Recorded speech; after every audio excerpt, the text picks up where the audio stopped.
everybody. Welcome to the Voxology Podcast. We are delighted to be with you today, this fine spring day, at least when we're recording. It is fine and it is spring.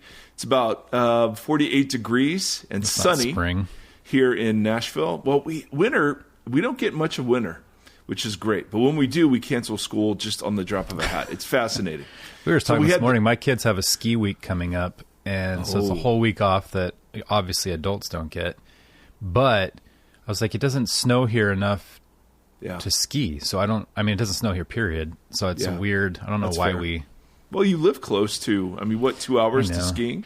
I'd rather have, if they parsed it out and gave us a bunch of 4-day weekends or something like that. But well, it sounds like you should go to a school board and use that 3-minute don't even get me started on the school board public session to kind of make your case there. That happened this week. Anyway, what? School board. Oh, yeah, that's interesting cultural battleground. Anyway, welcome to the Voxology Podcast. I want to remind you we're on YouTube as well if you want to see the glorious faces that are attached to the not so glorious voices.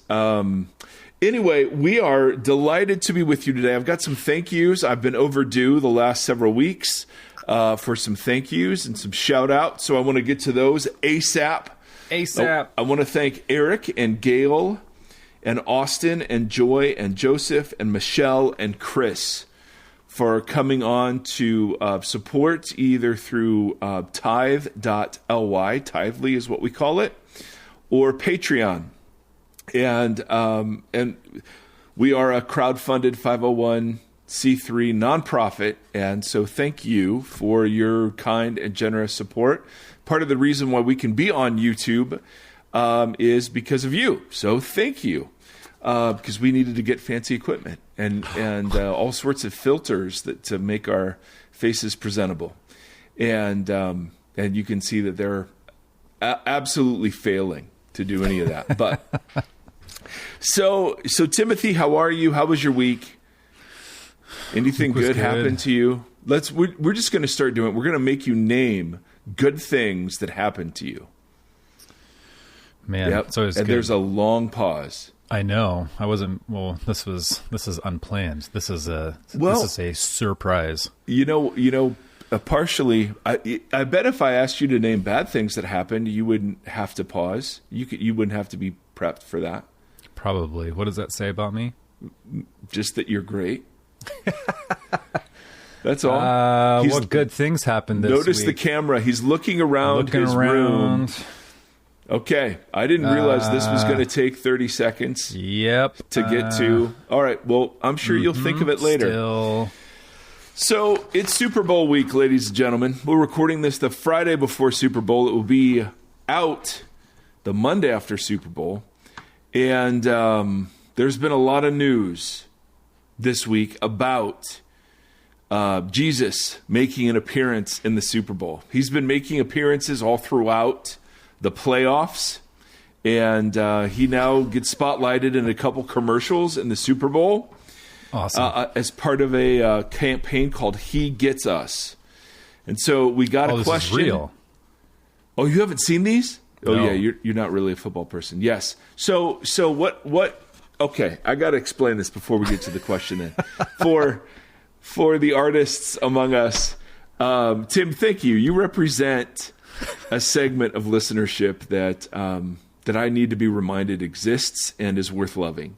The non-footballers.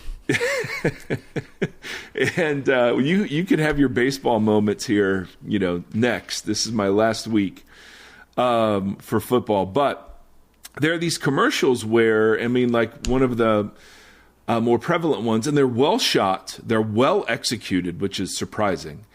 But one will begin with a family, and it'll show pictures of them as they're young, and just a general voiceover of, hey, this family, grew up together, they were tight, they faced hard times, blah blah blah, and that it's showing them as they get older. And then, the narrator will say something like, yeah, but, at some point they started having their own opinions and disagreeing. And after a while, they just stopped speaking to each other because they all insisted they had to be right. And it's done gently. I mean, I'm not doing it justice. And then it'll flash to a black screen with some print that said, Jesus had disagreements with his family too. And then it'll cut to he gets us, and the us is like highlighted, because then it goes Jesus, and the us in Jesus is highlighted. So he gets us. So Jesus, the us is highlighted in Jesus. That's the kind of thing. So Jesus was an immigrant. Jesus disagreed with his family. So I mean, the heart. I mean, and hundreds of millions of dollars. I don't know if hundreds, but at least $100 million. Because Super Bowl ads are $7 million just right there.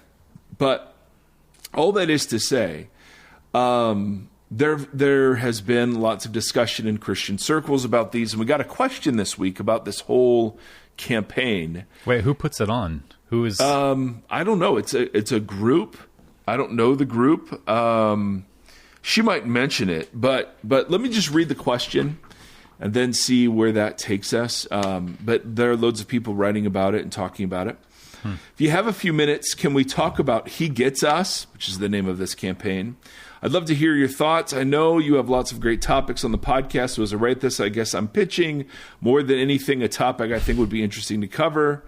First, because I listened to the rise and fall of Mars Hill this past summer, I heard the pitch for this ad campaign over and over before it happened, so it didn't surprise me. So I had no idea this was coming. Mike Erre didn't have any idea. Nor does a group of evangelicals buying ad time for Jesus ever surprise me.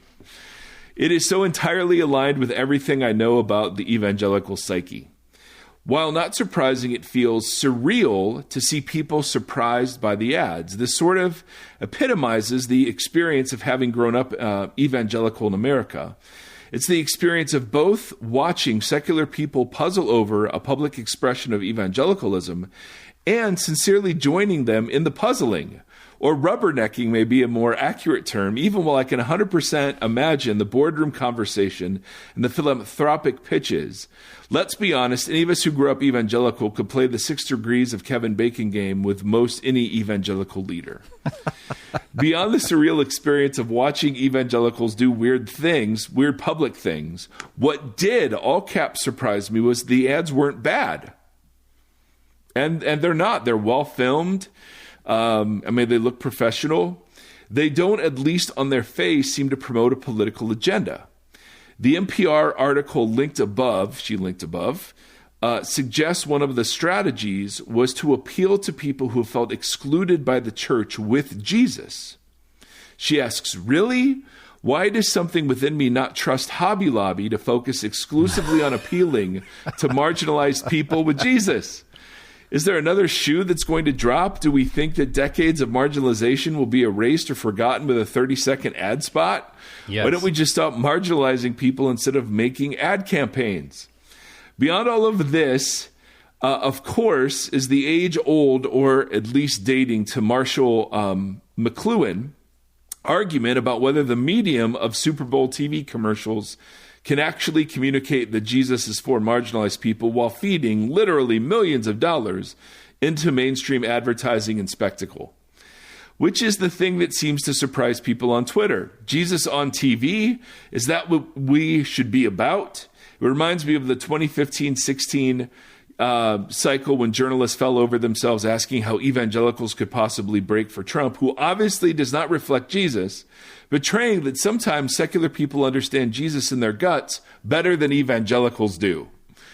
Am I the only one who thinks this is weird? What do you all think?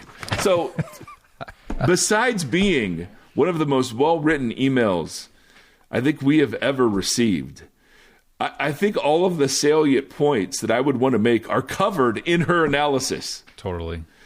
So on the pro side, I'm sure that people are talking about this and wondering about this, and I'm for anything that inspires curiosity or presents a side of Jesus culturally that isn't often noted.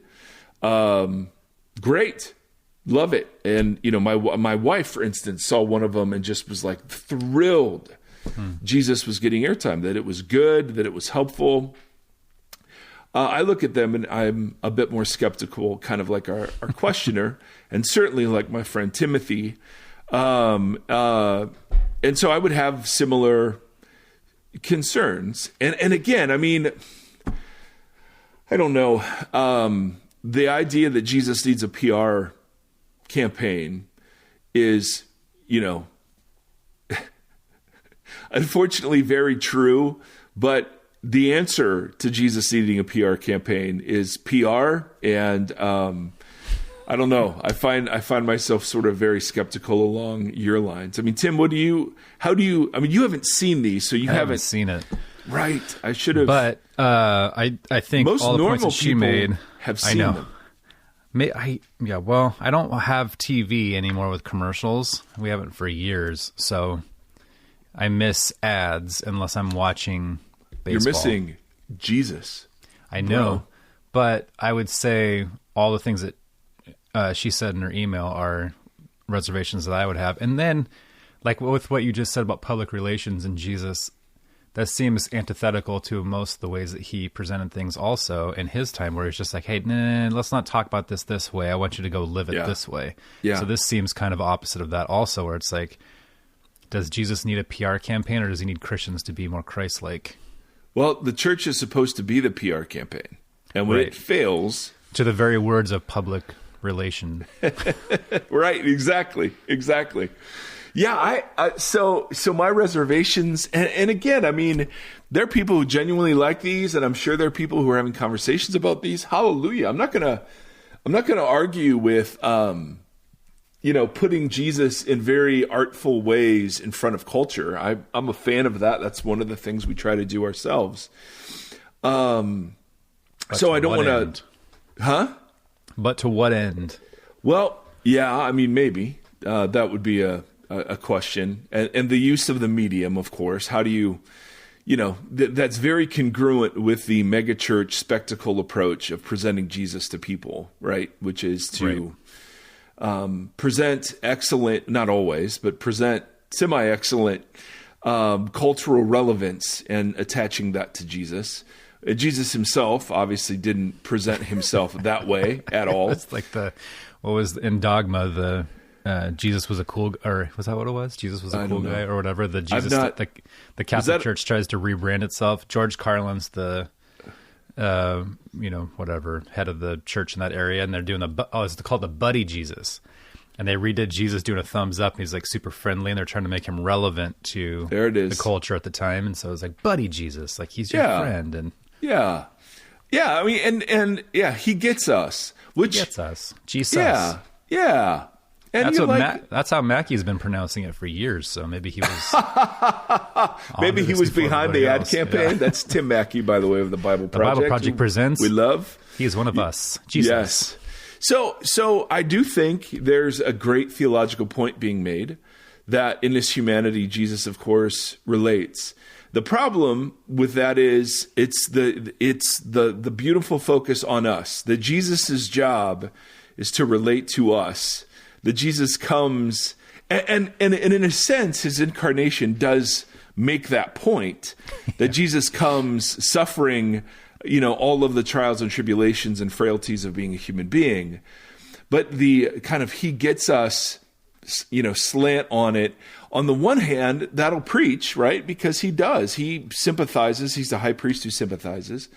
But on the other hand, it keeps us at kind of the center of the picture where, hey guys, I mean, Jesus isn't as awful as church people make him because he gets us.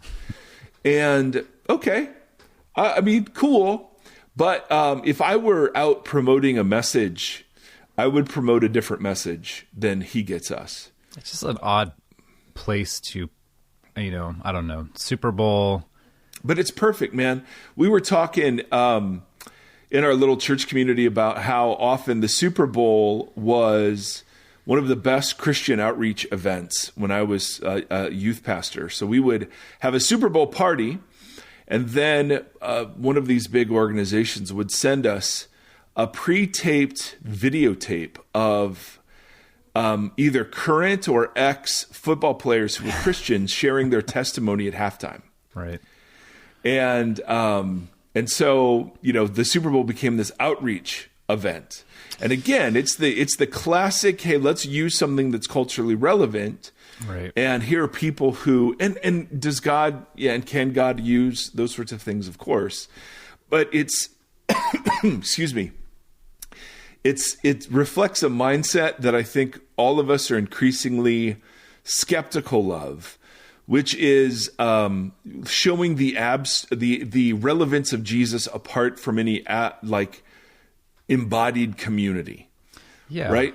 I mean, it's like one of the most expensive events of the year. The commercial costs an obscene amount of money, which I feel like is already a bad message. The Super Bowl has weird implications around it too, with just like it being one of the highest human trafficking events in the world, and there's just so many things that. And then you just picture what a Super Bowl party looks like. A bunch of people, it's loud, everyone's drinking, eating great snacks. No, hold on a second. You listen. You clearly are speaking out of your lane, bro, because what we did is we had Super Bowl parties, and it's SOUP. No, Super you're Bowl off on the wrong first. Parties. So you would have soup at the party, and then you would have isn't drinking at these things. Blasphemous. What are you talking about? Whatever. All dogma, I know is if somebody turns off. So let me get this straight. So you're going to quote dogma with a straight face, and then tell me Super Bowl outreaches are blasphemous. Well, if you turn off Rihanna at halftime to show me ex-football players sharing their testimony, I'm gonna be pissed. Yeah. Well, I don't know. I mean, I'm not a huge Rihanna fan. Is that allowed to say in our world? I'll say something even more controversial. What? You already did. I think Rihanna's better than Beyonce. I don't think our listeners would appreciate that level of honesty from you. Let me just say it one more. I didn't even know the Grammys were still a thing. I don't know that anybody does. We were talking about that this morning. Until there was some devil scandal. Oh my goodness! Thing blowing up on my Twitter timeline. I had no idea that the Grammy still existed. It's like the MTV Music Awards. Yep. Like evidently that's still happening, even though there aren't music videos. Yep. Oh, I thought of something good from the week. Yes. We're 18 minutes in. Off. Someone took our kids and we went skiing. It was for her birthday. We went skiing, and then we went and had one of our favorite restaurants, a sushi place in Truckee that is unreal, and it was one of the best meals I've ever had. Wow. And we came home and binged a show called Poker Face. Yeah. It was great. It was a good day. We hardly ever get time together like that, so it was really fun. That's fantastic. Yep. Yeah. Do you feel bad at all it took that long to remember? I'm never good when I'm put on the spot. That's not true. My brain immediately goes, no, you can't play that card because all you do is quip one-liners under all the things when I'm rambling. So we don't rehearse this. What are you talking about? You're always on the spot. Fair enough. Don't even. All right. So we got, so thank you for that email. Well, you're not the only one. I'm going to go look up those ads after yes. we're done. Yes. Well, go find that email. She links to a NPR article too. That's great. But no, I find it a little weird, and I'm sure there are loads of people who love it. To me, it reflects a mindset and an approach to evangelism that I don't buy anymore. I used to because that was the only approach I knew. I don't buy that anymore. So we've done thank yous. We've done. Oh, you had a couple of things, Timothy, to kind of get us into our topic this morning or today. I got some Tim's troubled times, which I don't know what we'll show on the video when that happens. Tim's troubled times. First, I was reading. Well, man, there's so many things, but I'm going to try to truncate them down. Okay. The school board thing. So that's happening in our area. And since my wife is a high school teacher, it's a constant conversation because they're trying to tell the teachers what they can and cannot teach.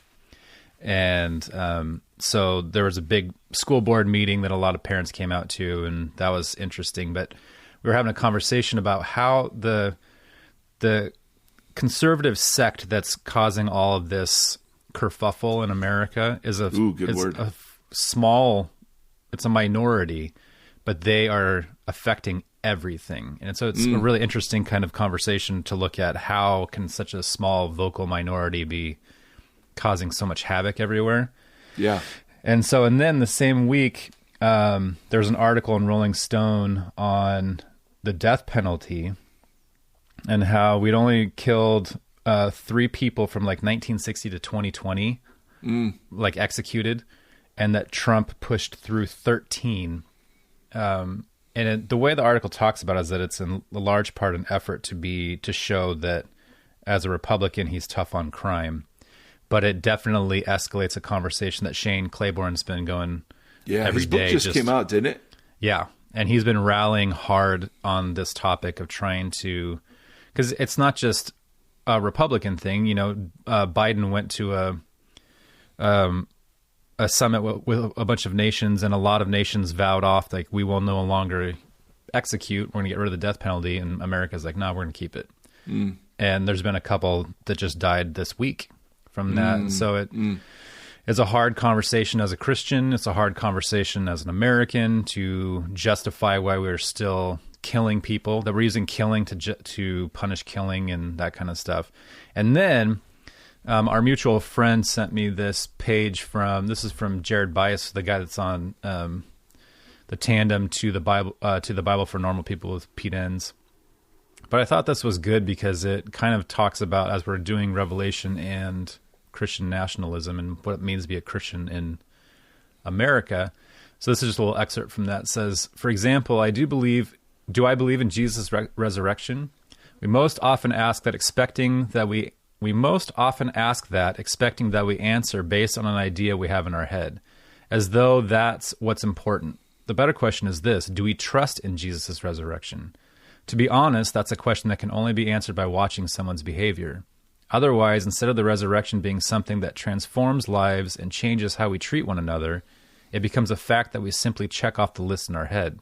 To believe, in quotes, in the resurrection is not a matter of saying, yes, I believe that, but to live a resurrection life that pursues resurrection in our everyday life. Every time I see someone and feel like I'm better than they are, I show that I do not trust in Jesus' resurrection. Every time I'm uncomfortable sitting next to a transgender person on a plane, I show that I do not trust in Jesus' resurrection. Every time I insist on my way without considering the needs of my spouse, I show that I do not trust in Jesus' resurrection. What does it matter to the world and to people around me if I check off belief in Jesus' resurrection as a fact, but it doesn't inform how I live my life? When someone asks me, what do you believe? I'm more likely to answer what I wish I believed than what I actually believe. If you're just going by what's in your head, what's the difference between what you actually believe and what you wish you believed? Almost none. So that was interesting, just with a lot of what we're talking about and how this idea of what does it mean to live in the belief and the trust, because that's something we've talked about too, is a lot of ways that believe is translated in the Bible is actually more akin to trust, which I thought was really helpful for me to think about. What does it mean to trust in what Jesus has said, to trust in the resurrection of what it's expecting of my life and my response in my community and in Auburn, where I live, and in California and in America? What does it look like to live in a trust of this resurrection, and how that informs the way I live amongst other people? Yeah. So I thought that was interesting. It kind of provoked a little thought in my head for a few hours that day. And just thinking about what we're talking about, I was like, well, how do we model that as a political entity? Yeah. I think that's good. I always, and he's not saying this, but I'm always wary, of people who turn resurrection into a metaphor for being loving. Right. And he's not saying this, but there were enough hints of it that I was like, I wonder, if the point is, enough with the mental checklists and more into living into the reality. Amen. And that's kind of what I took from it, is it's not just a pronoun, Yeah, it's like marriage, right? I mean, marriage was an event that happened. that produced a new reality, something that truly happened in the real world that produced a reality that I get to either live into or not. Totally. That's always been a great example for that you've used before, of like, just because, or like when having Nate for the first child coming in, and you not immediately being a father in the embodied full understanding sense, but you are a title. Right. But the idea of living into an event. And so, yeah. And if that's what we're talking about, I mean, hallelujah. That's couldn't agree more. As long as it's rooted in something that really happened, then I'm very cool. Every Easter I get these, there's somebody that tweets something about, that it's such a great picture of, or such a great metaphor, symbol of new life. The resurrection being a metaphor. Yeah.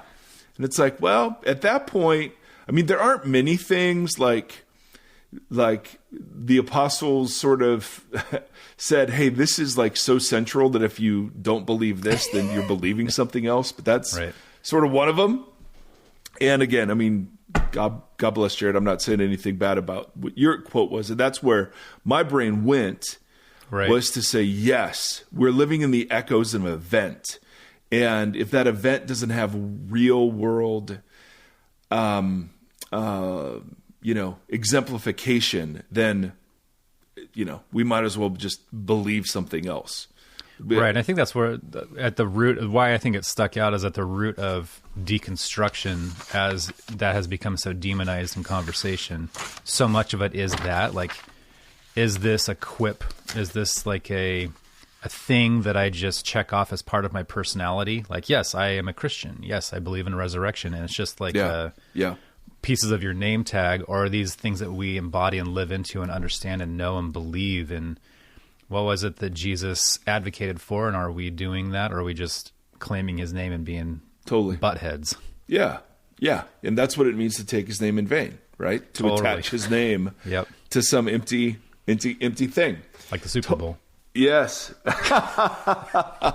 JK. Oh my goodness. Now you're really getting into the blasphemous. So I want to do a little bit with Revelation today. And again, we're going to spend lots of time on backdrop. And some of this we've covered as part of the Bible series. So for those of you who listen very regularly, this is review. For those of you who are newer to the podcast, then hopefully this is really helpful stuff, because for me, this is where how you interpret Revelation, the entire battle, if you will, is fought here. Yeah. And the term that people like Tim and other English professors will use is the term genre. That's right. And that just means a style of literary composition, at least as it pertains to writing. You have musical genres and film genres, but when it comes to composition, there are different styles of writing. And the example that is so profound. So one of the biggest things I miss about the early 2000s is that we had bookstores. We had bookstores. Tim, Barnes and Nobles and Borders, they were everywhere. Yeah. And so I just used to hang out at bookstores all the time. If I could own a bookstore, I would own a bookstore. That would just be like my dream ever. Yeah. My biggest dream ever. Thank you. English. And one of the things that Barnes and Noble did is that they would arrange their books by genre. So there would be a section for biology, there would be a section for philosophy, a section for religion, a section for science, a section for science fiction, a section for poetry. And there were these helpful little signs that let you know exactly where those books were. And one of the things that we subconsciously do is that we go into each of those sections with different expectations about what we're going to find there.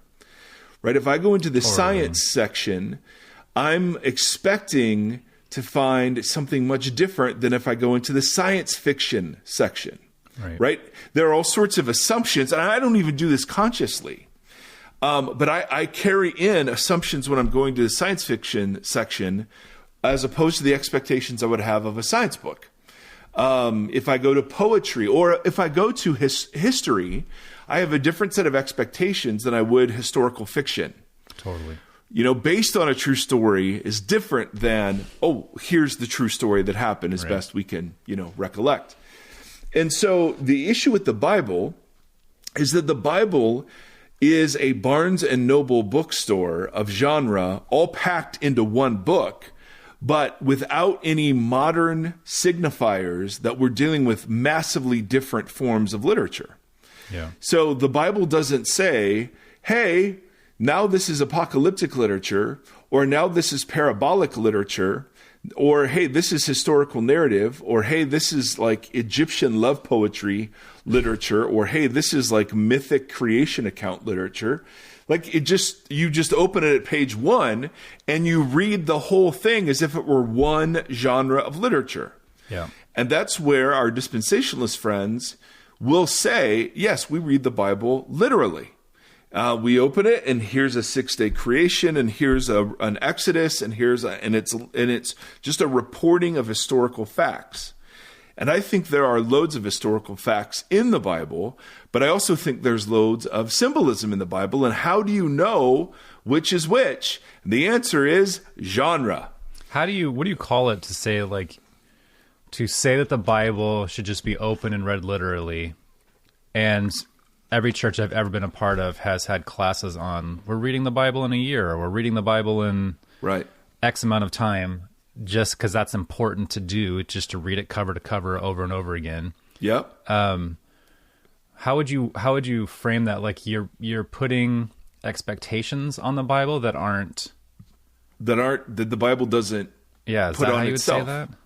Yeah. So I would say it's a flat reading, meaning you're coming at every text, and we covered this in the Bible series ad nauseum, but you're coming at every text expecting the text to fit modern conceptions of history or narrative structure, or, and we're, as we talked about before, hermeneutical narcissists, where we think the Bible is written to us, for us, and about us. And It's actually none of those things yet. Absolutely. So when we read the Bible flatly, we just open the book and start reading. Yeah. And there's power in that. I mean, I've read the Bible through several times, and even though I haven't understood it all, there's benefit in seeing the whole story and understanding there are different parts to it and how the different parts sort of feel. Like when you're in the middle of Isaiah or Jeremiah and you're like completely lost about what we're talking about, it feels differently than when you're in Job and you're like, really, there's this bet going on, as opposed to you're in the life of Jesus where it seems straightforward until you get to the book of John, and then it's all super stylized. And then you get to 1st, 2nd, and 3rd John, which feels so different than Romans. And you're just like, this is such a mishmash. And so, yes. And we talk a lot in the Bible series about why that is. But the big point is simply that when you approach the Bible, you're approaching a Barnes and Noble bookstore. The problem is there aren't the signs that tell you that there is different kinds of literature demanding to be read differently. Now, intuitively, we know that Song of Songs is different than 1 Samuel. Right? We understand that, but it gets super confusing when you get to apocalyptic literature, which we're going to talk about a lot today, where the temptation is to read that literally, but every convention of apocalyptic literature demands that you read it symbolically. Yeah. And we'll get to that in a second. So big point number 1 today is review for lots of you. I totally know that, but I can never stress it enough. Yeah. That when you get to Revelation, the big question is, what genre of book is Revelation? And that will tell you then how you understand the specific details. Now, one other thing that the Bible does, the Bible will often give you genre clues, just like Barnes & Noble does. The problem is they're not in English and they're ancient. And so we don't at all recognize them as genre clues. So like a genre clue would be verbally, if I say something like, hey, once upon a time. If I read or say once upon a time, Tim, what form of literature is coming? Fairy tale or... Yeah. And they lived happily ever after. we would know exactly what that is. Now, let's say 2,000 or 4,000 years from now, right. They pick up a book and says, once upon a time, there were 3 pigs. They would be mistaken to try to identify the 3 pigs, right. correct? Like, whoa, man, the 20th century was nuts. Yes, and there was a wolf? Come on. Right? They would be totally mistaken to do that. So when Jesus says, hey, a man has 2 sons, similarly, it would be wrong to go to try to identify who the 2 sons were. I want to interview them about this story to see if it's accurate, right? You would just know that intuitively. Or to say like, hey, 2 guys walk into a bar. We would know, Tim, what is that? A joke. A joke. We would know that is a stylized thing to bring about humor. If I read, hey, Joe Biden campaigns in Pennsylvania for a steel mill, I would know that that's reportedly historical fact. If I began to say, hey, Tim, roses are red and violets are blue, would I be speaking about, Science. Plant life? Yes. Agriculture. Yes. Or I would be making some sort of, annoying poetic point. Or if I said, a long time ago in a galaxy far, far away, we would already know what, a piece of science fiction. So the point is, those are all scattered in the Bible. Those kinds of things are scattered throughout the Bible, and they would have been recognized by the ancient readers. They're not to us for the same reason that, like, political cartoons are not going to be like. So let me explain political cartoons for a second, because this is how symbolism functions in Revelation. This is a super important point I want to take a moment on. So there used to be these things called newspapers, and they were, and I'm not kidding when I say this, some of our audience will not have seen them, but you used to, like hotels, there would be a USA Today that would be at your doorstep, and they were these massively large pieces of paper. Some of them had color, and they would have different stories and different sections, and it was great. One of the things that newspapers would have is they would have political cartoons. So they would be sketched out drawings that make a profound point, but you wouldn't be using words to do that. You would sketch out images and symbols. And so, I remember after 9/11, it was a very famous picture of an eagle that was sharpening its talons. And that was the whole cartoon, just this big stylized eagle sharpening its talons with a nail file.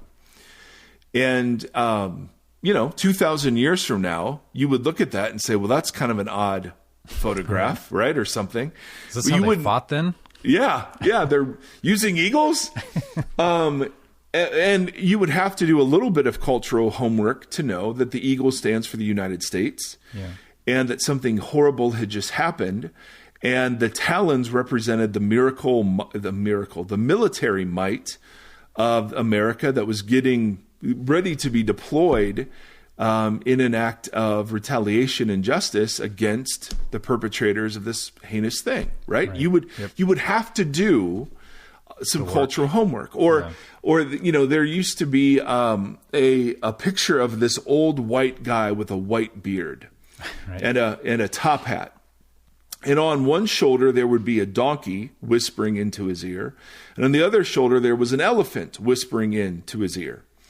Obviously, we would know that bearded figure as Uncle Sam, again, symbolic of the United States as a nation. The donkey representing one political party, the elephant representing a different political party. But if 2,000 years from now, somebody picked up a picture of that and said, man, that was, animals could talk. We should be on the lookout for talking donkeys and elephants. We would all go, nope, you've missed it entirely, right? Yeah, totally. Because the point of those images, those are symbolic images that speak into a cultural conversation that we're all fluent in. Right. Well, Revelation does the same thing with 2 streams of thought. The Old Testament pictures of Yahweh are now going to be applied to Jesus, and Roman imperial propaganda is going to be applied to Jesus. And those 2 cultural beds of imagery and symbolism are going to be deployed around Jesus in symbolic ways, in the same way an elephant and an eagle and a donkey are all deployed in symbolic ways in the last 20 years. Yeah. And it's completely wrong when you go into Revelation to read the numbers, the colors, and the details, unless otherwise specified. It is totally wrong to read them as anything other than eagles, donkeys, and elephants. Right. Does that make sense? Totally. So the nice thing is that Revelation actually tells us that it is the combination of three literary genres. And we're going to look at one today and two in a couple of episodes. And so in the same way you would read, hey, Once Upon a Time, and that was the opening sentence of a book, you would know what was coming. Well, I mean, literally the first sentence of Revelation is the revelation, singular. All right, so let's not call it Revelations. Right. If you're out there and you call it the book of Revelations, Jesus is probably laughing at you. No, I mean, yeah. Anyway, it's called that in a lot of circles. It's just the singular revelation. And the next word is the word from Jesus Christ. But that word could be translated about Jesus Christ, to Jesus Christ, or from Jesus Christ. But the idea is the revelation from Jesus Christ. That's the first, clause of the book. And the first word of that clause of the book is the word apocalypsis, which is the word unveiling or revelation. We should make a cereal of this, and you can make marshmallows for all of the different beasts and signs, but we can call it Apocalypse. Yeah.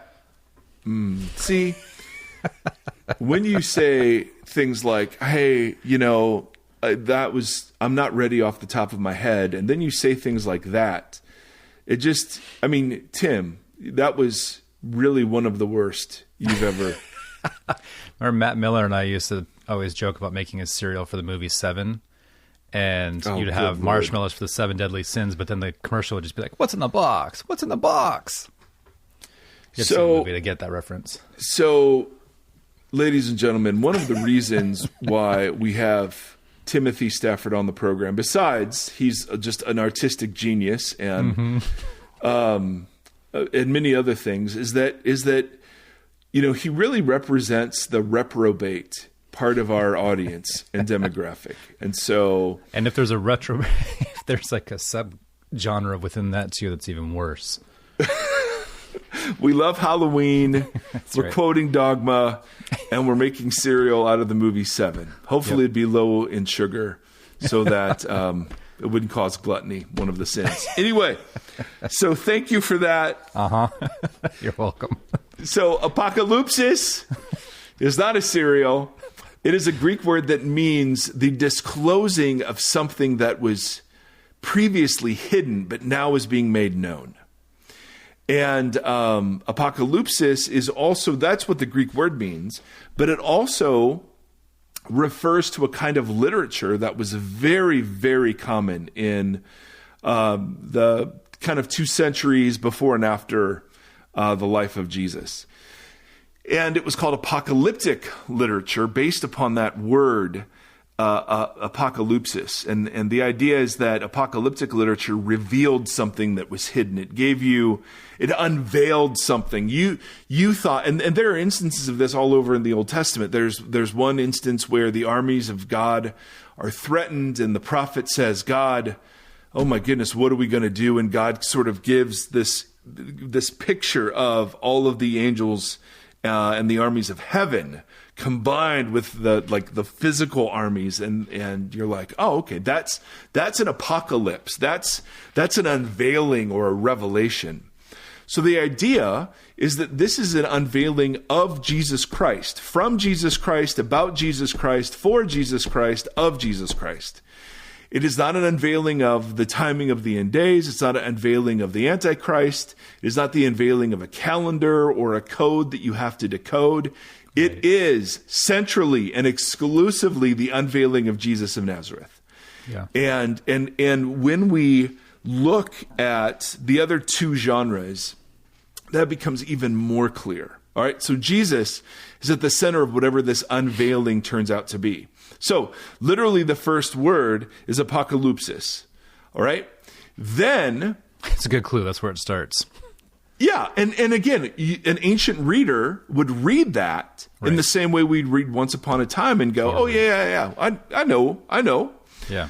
So apocalypsis was not only a word that was used to describe an unveiling, but it was also a kind of literature that had the unveiling as kind of the point. Right.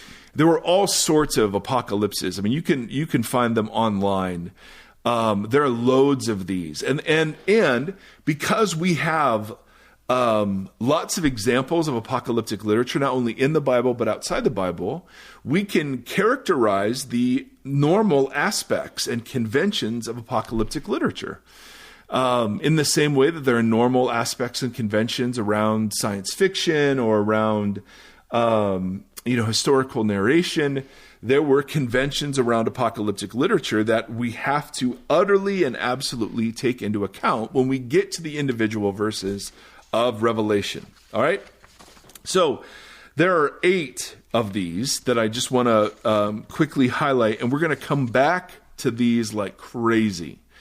Because when we get to beasts, or when we get to dragons, or a woman giving birth in heaven with 12 stars, or lampstands, 4 horsemen, we're going to be because we're schooled in the left behind sort of motif of understanding these texts, we're going to be tempted to say, okay, so what contemporary fulfillment is there for these images? And the answer is there's none, unless you're talking about a symbolic way where 2,000 years from now, maybe they don't have eagles and donkeys and elephants, but they still have politics. Mm-hmm. And the picture of a nation being whispered in different ears by different political entities could still speak. That's how Revelation speaks to us. It speaks through its symbols to us without having to find a necessary referent to each and every one. Yeah. So characteristics of apocalyptic literature, there are 8. Number 1, it's usually written under the guise of a pseudonym.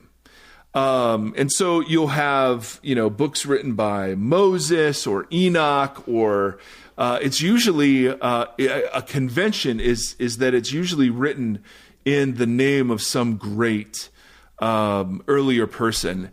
With John, though, John actually names himself as the author, and he does that several times. And we don't know which John it is. It could be the John of the Gospels, or it could be the First, 2nd, and 3rd John, which could be the same as the John of the Gospels or not. I mean, there's all sorts of debate. We just don't know. He identifies himself as John the Elder. So that's one instance where, and maybe this was a pseudonym, but there are literary aspects that seem to say no, he was actually.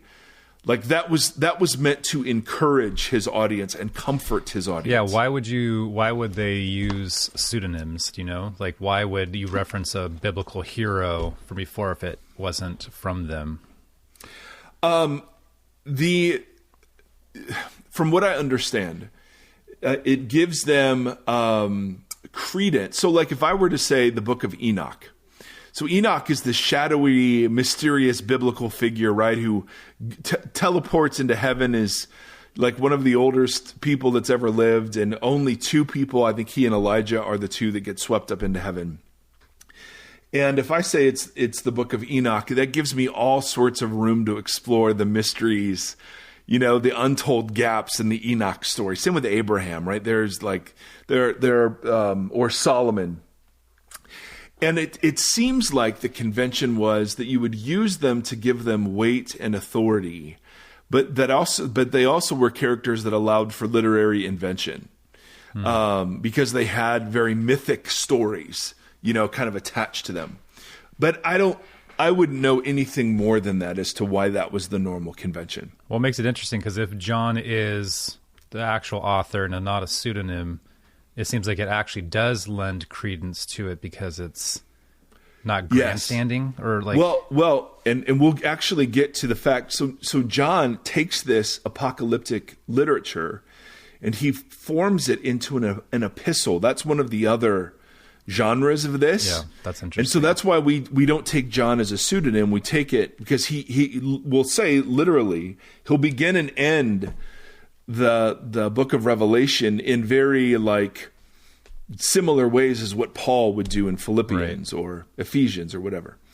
So so this is an instance where the letter that we have, because it's a combination of three genres, this is an instance where, the epistle part of this kind of shines through rather than the pseudonym. Although, if we discovered it was a pseudonym written by the community of John, I trust the Spirit of God to have given us whatever it is that God wanted us to have. Right. So the second thing is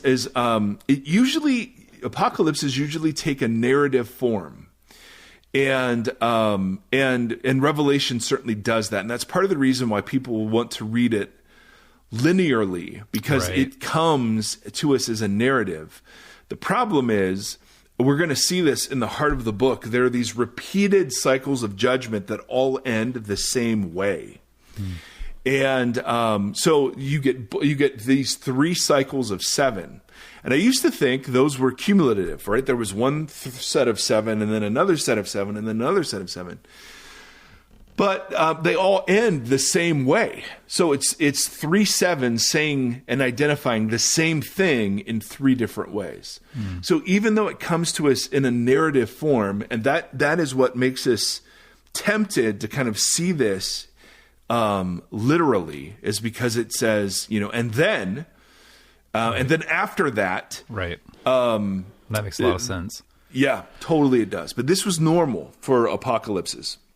Thirdly, and this is a point we've already made, but apocalyptic literature is so full of symbolism that to read it any other way, is to make a pretty massive mistake.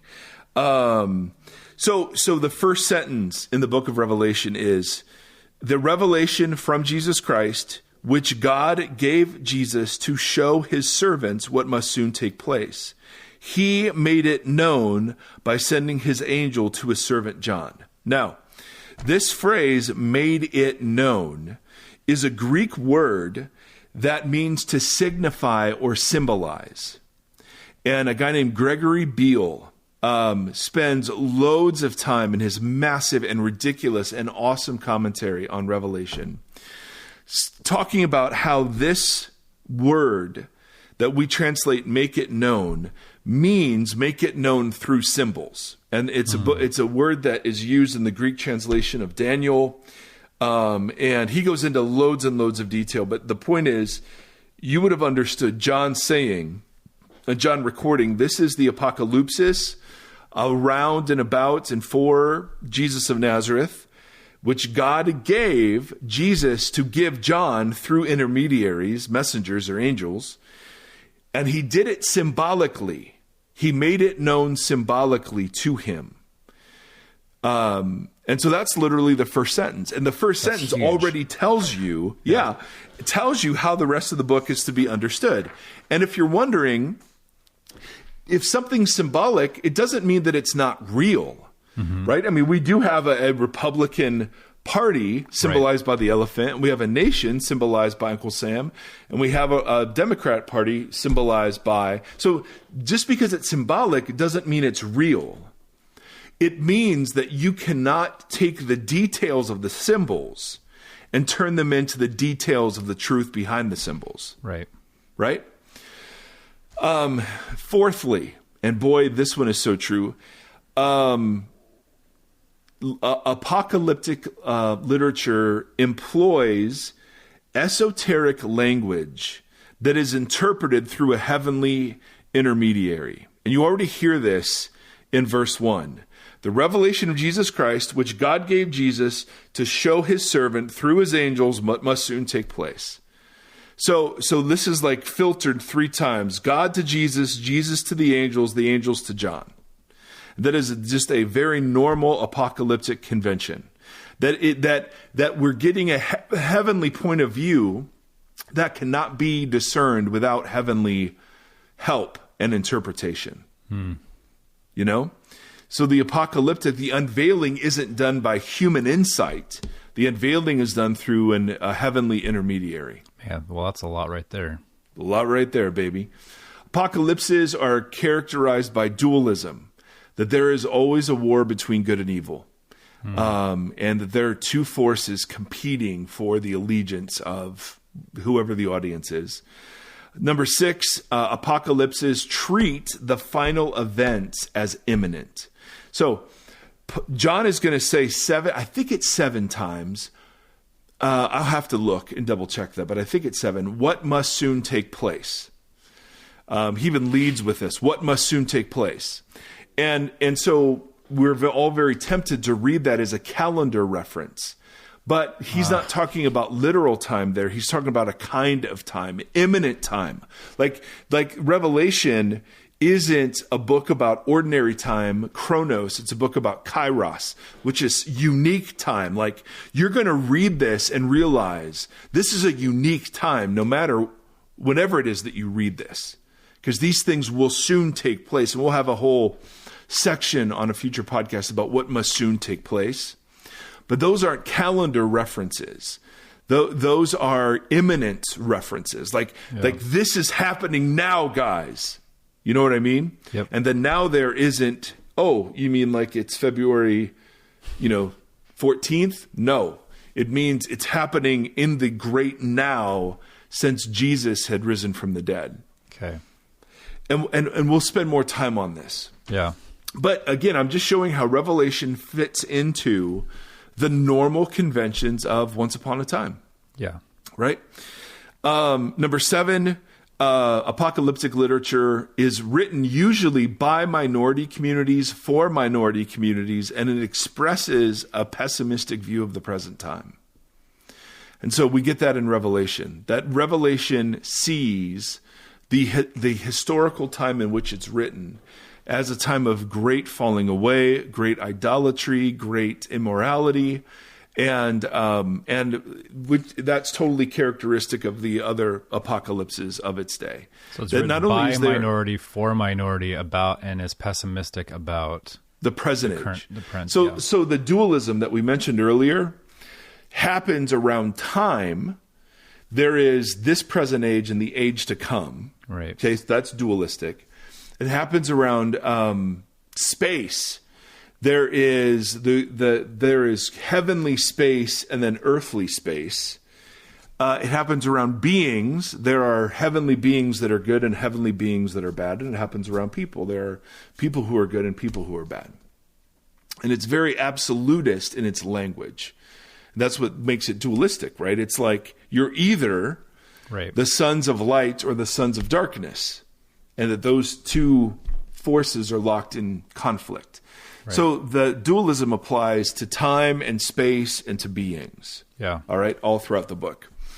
And then lastly, apocalypses, one of the ways they provide hope and comfort is because they present a predetermined future.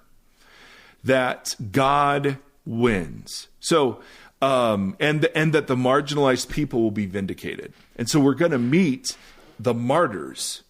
And the martyrs are crying out to God for vindication. And it's not until chapter 20 that the martyrs are vindicated and that the dead in Christ are vindicated. But this is a very normal convention. So it employs esoteric language through a heavenly intermediary. It's very dualistic, right? It's good and bad all over the place. All the important things are happening now, but it's not a time now. It's an urgency now. Right.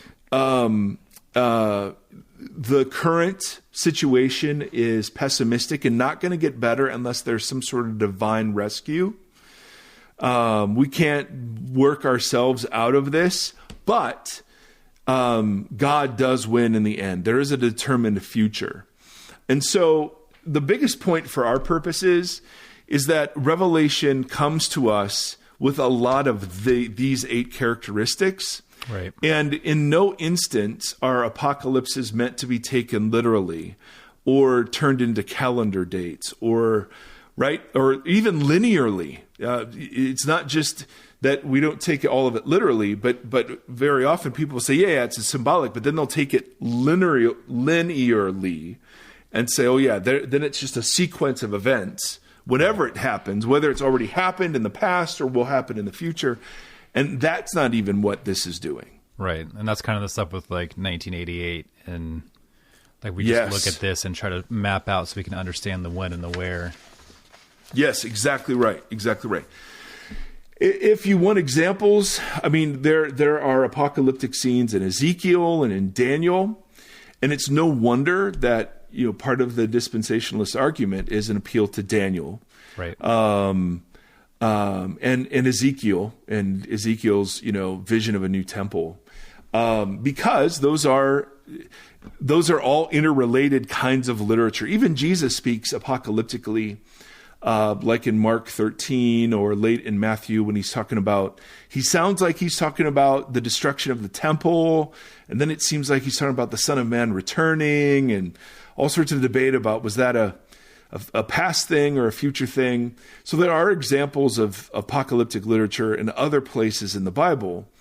But if you go into Revelation thinking, as I did, we all did, that it's presenting a calendar of end times events that are happening literally in our time, then you're going to generate a certain reading of Revelation that is completely at odds with the assumption that this was a very standard form of literature that would have been understood by the original audience, that involves massive use of symbols. So all the numbers are symbolic, the colors are symbolic, the patterns are symbolic, and it was so great. We were going over a very abbreviated version of this conversation in our church community in Tennessee.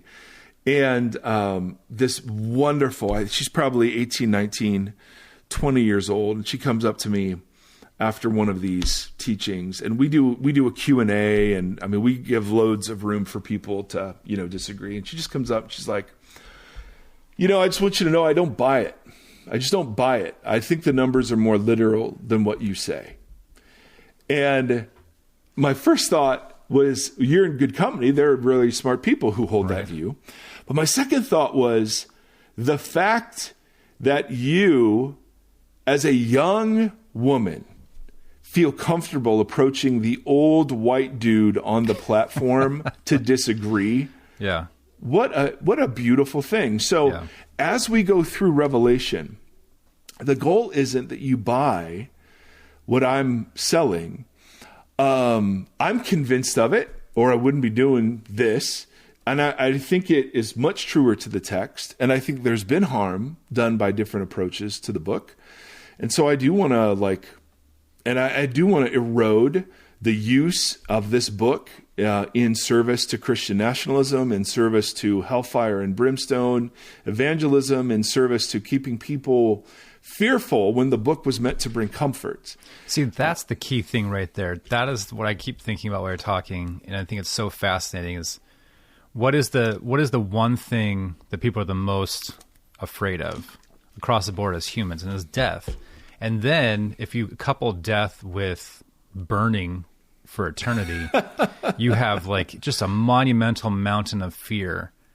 Well, death for an eternity, because you didn't either believe right or live right or but something. That's huge too, right? Because you just spent 45 minutes or however long going through just how people in the first sentence start from a place of misunderstanding how to, like, why this book exists, right? Like, what is it used for?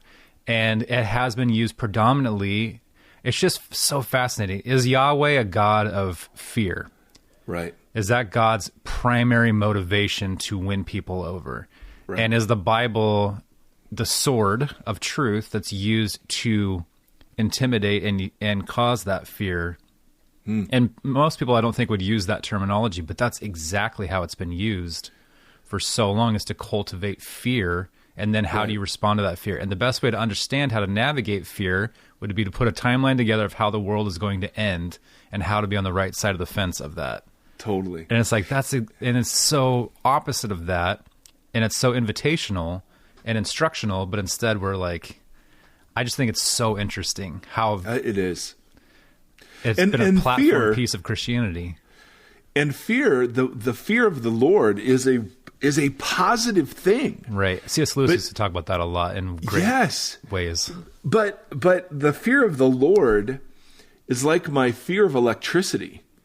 It is like, I don't live in anxiety about electricity, but I have a great deal of respect for its power. Yeah, you're not going to stick your finger in the light socket. Yes, I live wisely around electricity.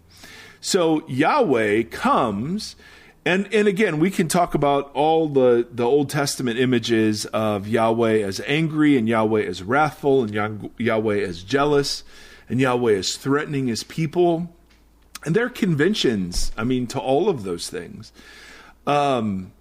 But the fear that Yahweh wanted to instill in his people is the fear that an electrician would want to instill around lightning or around electricity. An awe, a sense of wonder. I'm comforted by the presence of electricity. I miss it when it's gone, right? Lightning can be beautiful, but it also, it's bigger than me. I can't control it. Yeah. And so I think Yahweh... And I think Jesus too, because when John sees Jesus here, he falls face down as though dead. Right. And this is the dude, if it's the same John that called himself the disciple that Jesus loved. Right. All of a sudden, and he's reclining at the table in the Last Supper. Right. Now he's like, oh snap! Oh crap! Yeah. Right. And so. One more question: Are you at the end of your notes? Yes. For today. Well, for today. For today. You bet. The other thing, too, something that keeps getting brought up in conversations that I've been having with people is how, and so we had someone email in, too, and ask, why do you need a friggin' degree to approach the Bible, right? Yeah. So the Bible, as we go through these books, as we talked about the Bible and the Bible series, as you have just started to bring us into this and the idea of genre, the idea of understanding who the audience is and what's being done and understand the language and the intention of that time period. I would assume that God was aware of our timeline and that those of us 2,000 years later are reading this through a veil of some sort. Mm-hmm. So that has to be part of the intent of our relationship to this text. Does that make sense? And Absolutely. The fact that Jesus speaks in sometimes apocalyptic ways or parabolic ways or in whatever, the intent, I would assume, again, is not to monumentally confuse people because they want to send everyone to hell. That's right. Or God wants, I've only got so many seats, guys, so it's like, I'm going to make this, if you got to earn this. You got to figure it out and earn it. Because that's kind of, when you pull the thread on all of this, that's how that plays out. Right. But this idea that there is some work to be done on our behalf in wrestling with this, and there is mystery that we will be confused by, and that we will struggle with, that has to be part of the puzzle. Well said, so man. That really frames things for me in a way that I don't quite understand yet, but there is something to that takes some of the fear out of the way that I was raised of get it right, turn or burn, get it right, or you're in trouble. Instead, it's hey, we're involved in a conversation that is much larger and takes some imagination and takes some study and takes these things. And those aren't negative because the outcome is not that he wants to punish you because you misinterpreted or misunderstood, but that it's bigger and more interesting or something. Let's talk about that. No, that's so good, Tim. So we've talked before about the scandal of historical particularity. Okay. That we wish the Bible... there you go. We wish the Bible came to us in English with universal truths that can be appreciated and seen by everybody without argument at the same time, and we could all agree and it would just be super clear. And if that were the goal, then I think there are better ways that the Bible could come to us, for sure. The fact that God chose an historical people, Israel, in the real world, and in a specific time, language, culture, and then Jesus comes at a specific time, language, culture, means that and requires then that we do some work. Yeah. Just as you were saying, but why? And I think the reason that we've talked about before, I see it in the way I parent my kids and grow as a husband and as a pastor, is that the goal isn't, crystal clear truthfulness on everything. The goal is wisdom and allegiance and trust, like Jared was saying earlier. Yeah, that's huge. That's a huge difference. And it is a huge difference, and it requires participation. Yeah. This is the reason Jesus told parables. So when he tells the parable of the prodigal father, one of the sons comes home, the rebellious one, but we learn that there's another rebellious one who's angry and resentful, and that son stands in for the Pharisees. The reason Jesus doesn't end the parable by telling us what happens is because we're supposed to find ourselves in the older brother and decide for ourselves whether or not. Yeah, that's huge. Right. Well, I think that is a stand-in for how the whole Bible comes to us. Yeah. The whole Bible comes to us as an unfinished parable where we are now invited to step into the reality described by the text or to not. And now, is that kind of what N.T. Wright's fifth act is speaking to? Okay. Yes, that's exactly right. N.T. Wright, if you're not familiar with this, envisions our participation in Scripture as a group of improvisational actors and actresses who have immersed themselves in a recently discovered Shakespearean play where we have the first 4 acts of the play and we have the end of the 5th act and the beginning of the 5th act, but we don't have the middle. And as people who are now improvising and trying to perform in a way that is aligned with the first 4 acts and the beginning into the 5th, it requires us to immerse ourselves in the other acts so that we might improvise faithfully. Right. And he says, well, that's, we have the creation story, the fall story, the Israel story, the Jesus story, and now we live in the church story. That's the beginning of the 5th act and the end of the 5th act, but we don't know how to improvise faithfully in the meantime. Yeah, because so the Bible's goal. We've learned from the first 4 acts. Yes. To infer how we improvise during this 5th. Correct. And why would he do that? So that we would participate. Yeah. This is just opens up so much wonder. And then to affirm you, the fact that the girl felt comfortable enough to come up and ask you, like we're in a time period now where we're watching John MacArthur create mess after mess after mess, right? And he's arguably kind of like, I don't know. I mean, his study Bible, I feel like he's kind of like the American pastor to a certain degree, right? Like he was of a certain generation. Yeah, absolutely. He's been revered for a long time. But as we're watching him shut down conversation and kind of protect sexual abuse for sake of the church and whatever, but to see a church where the conversation is more important than her just walking out with you saying, this is how you do it. You know what I mean? Like that. I feel like that is more in line with what you just described from the way that Jesus presented things, this idea of improv, all that kind of stuff, to say, hey, it was the Reading Rainbow. Don't take my word for it. Like, invite people into the conversation and invite them into the debate and invite them into the messiness of it. And that seems to be more kind of what the script is here than these other versions that we've kind of seen. Yeah. Well, just so if somebody came up to you and said, hey, should I get married? Tell me what marriage is like. Right. How could you ever describe? I mean, but we did that too. Yeah. I mean, how could you ever describe it? Yeah. You would be that's actually such a great metaphor, because growing up in youth group, that is exactly what happened. You will wait to have sex until you're married, and this is what marriage will be like. And then we got married, and we were like, what the crap? This is not what I was sold. Right. And it actually does involve so much of participation and listening and going forward forever. And you don't have to have a good marriage. No one makes you.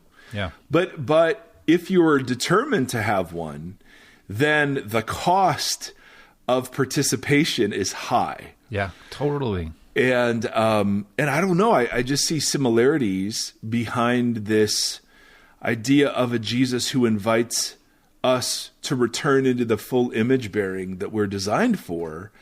There's a lot of pain and mystery and wrestling, and how could you describe it to anyone? That's where he gets us, or there's a hole in my heart, or it's like, how would you do an ad for marriage that says, hey, would it be great to have someone hold your hand when you die? In 30 seconds. And the answer is like, well, yeah, that's true. But how you get there is the most painful and ridiculous, set of circumstances it's weird. and work. Just doing the holding the hand while you die thing is counterintuitive than to actually getting to the point where someone is holding your hand when you die, because you're skipping all the stuff. And then instead you're setting up a precedent that people can't meet because they don't understand how to. So it becomes counterintuitive because it's the opposite of what the outcome would look like. Yes. It's all very, very interesting. I put out the other Wanderer thing with Amazing Grace, and I was trying I was trying to think about grace, and I don't know if I did it well or not, but the idea of like with the slave trade stuff and John Newton, and understanding that if God and Jesus are trying to rehabilitate or give us, what is the word? Humanity, like trying to renew humanity. Man, I knew it started with refurbish refurbish humanity. And part of that is saying, hey, that in denigrating your fellow human with slavery and that kind of stuff, that God's grace is showing John Newton that was an incorrect way to live with other people. Mm-hmm. And he had to respond to this idea and understand what it meant to lean in and know that it was God's grace to say, hey, you're doing this wrong. You're not being a human correctly. Yeah. And you're hurting other humans in how you're doing it. And so he learns from that, and he changes the way that he does things and becomes an abolitionist. But in some ways, I saw God's grace as being a revelation of saying, hey, this is not how you do it. And then you have to lean really hard into that to change the culture around it. Yeah. And I think that's really interesting. And it's a cool thing for us to be a part of. Right. To say, no, this is not it. We're meant for so much more than this. Switchfoot. Right. Well, we'll end it there, man. Holy moly. Good stuff, Timothy. Hey, friends, thank you. Thanks for being so great. Thanks for letting us be a part of your life. Hope this is helpful. Smash that subscribe button. I always want to say that now. And we're on YouTube. It's glorious. Take care, friends. See ya.